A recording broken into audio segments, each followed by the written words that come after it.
Me oleme Tartu lähedal ühes imekaunis aias ja selle perenaine on Kairet, kes on Eestis esimene sisulooja, kes hakkas näitama oma sotsiaalmeediakontodel seda, kuidas teha ühte kaunist aeda. Hobiaednik Kairet on ettevõtlik naine, kel on aastate jooksul kogunenud palju teadmisi ja praktilisi näpunäiteid aiapidamisest.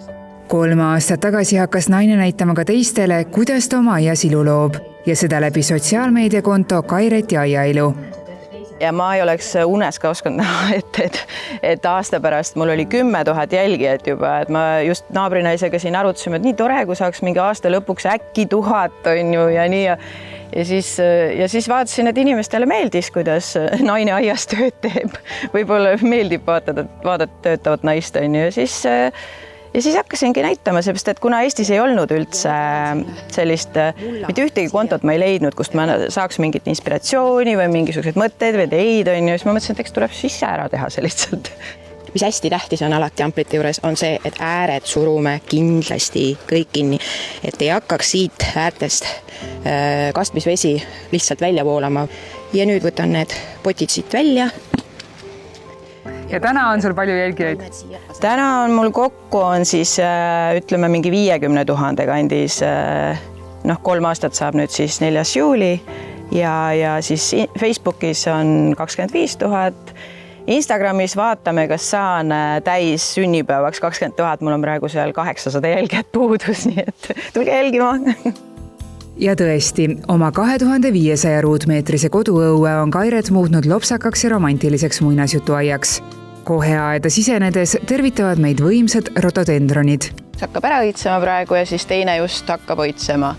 Ja kusjuures lihtsalt toidupoest ostetud Maximas taimed 5 tükki.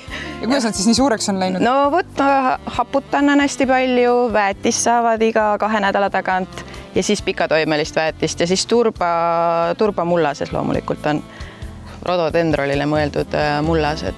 Aga kaua ta õitseb siis sul nagu? Ta õitseb mingi 2-3 nädalat umbes kahjuks, aga pärast on ta jälle ilusa lehestikuga siuke suur puhmas siin. Helelillade sõites on Kaireti aias praegu ka palbini sirel.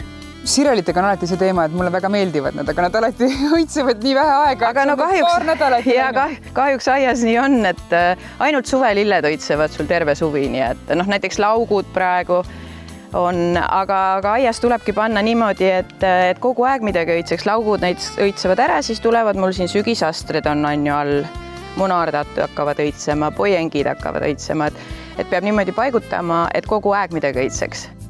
Ja Kairet on tuntud oma võimsate amplite poolest. Praegu need samad amplid, mis siin on, pange tähele, juuli lõpuks on need õied siin maani. Et hästi oluline on suur pott. Et see on 35-liitrine pott ja siin on nüüd siis, mina kasutan seda Horticumi Teraflexi väetist, mida ma kogu aeg kastmisel iga kord, kui ma kastan selle Teraflex väetisega.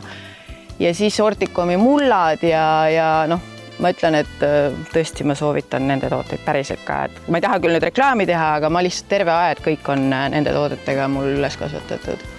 Et saabki täiesti vabalt teha ka selliste amplitega enda aiailu. Paned muru ja amplid, aga amplitega on tegelikult väga palju vaeva, sa tuled iga päev kastma neid. Et selleks peab olema valmis et nad tahavad hästi süüa ja juua. Esimene samm oma aia kujundamisel on aiaplaan, ütleb Kairet. Et ma ise tegin ka endale aiaplaani kõigepealt, et ei hakka kuskile mingid üksikuid taimi peenra või kuskile muru sisse istutama, see on kõige õudsem asi, sellepärast, et pärast on hooldada näiteks muru hästi raske, sul on nagu tüütu niite sealt ümbert, et ikka peenraalad ja siis taimed sinna peenraalasse, et see endal on pärast lihtsam. Kui algselt oli Kaireti aia järveni ulatuv osa ühel tasapinnal, siis naine otsustas aastaid tagasi selle astmeliseks muuta. Oma paadisild? Ja naabrinaisel külas käia. Naabrinaisel on ilus vaade on meil seal ja kuidas see vaade sündis on niimoodi, et naabrid kolisid sinna, me ei tundnud üksteist. Ja siis naabrinaine lihtsalt helistas mulle, et kas tahad endale head vaadet. Ja tule tee. Siis muidugi tahtsin ja läksin ja tegin.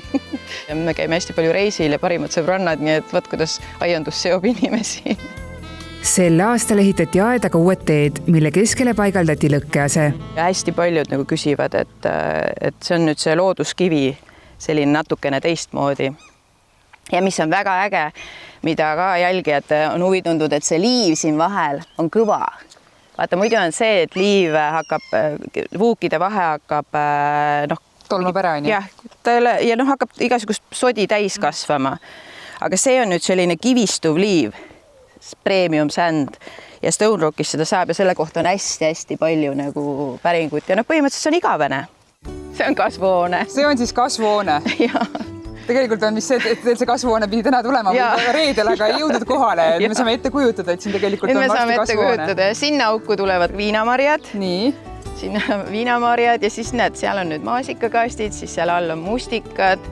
Aga sul piisab siis sellest, et tundub suht vähe tomateid? Varem mul oli ainult kolm tomatitaime, nii et kui piisas, kahekesi elame, piisab siin, ma arvan, naabrinaisele kõigile saame jagada, et eks siia tuleb veel asju, aga lihtsalt praegu, eile just värskelt panime selle köögi siin kokku ja ma kujutan rohkem ette seda oma sellise tööruumina. Igapäevaselt kinnisvara valdkonnas tegutsev Kairet sõnab meie külaskäigu lõpus, et tema suurim kirg ongi see imekaunis aed.